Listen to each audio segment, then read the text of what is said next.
ज्यांना भुईमुगाच्या शेंगा बुडक्यात येतात का शेंड्यात येतात हेच माहित नाही, ते आरक्षणाची व्याख्या काय करू शकतात? गाव बघितलं नाही, ऊसतोड मजूर कधी बघितला नाही, ऊस कुठे येतो हे माहित नाही, ऊस लावतात कसे हे माहित नाही, गरीबाच्या मजुरीचं माहित नाही, भूमिहीन मजुराला कधी भेटले नाही, ऊसतोड मजुराच्या लेकरांना कधी भेटले नाही. तुम्हाला महाराष्ट्र कळणार कसा? अस्पृश्यता कशी कळणार?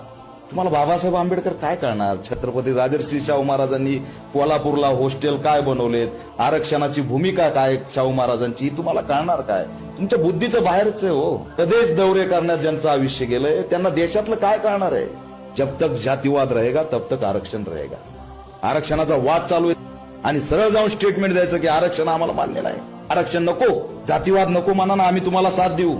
ज्यांना या ठिकाणी जन्मातच सोन्याचा आणि चांदीचा चमचा तोंडात मिळाला आहे, जेच या ठिकाणी उच्च जातीत जन्माला आलेत, त्यांचं आयुष्य व्हीआयपी आहे, असणारं आरक्षण काय कळणार आहे? त्यांनी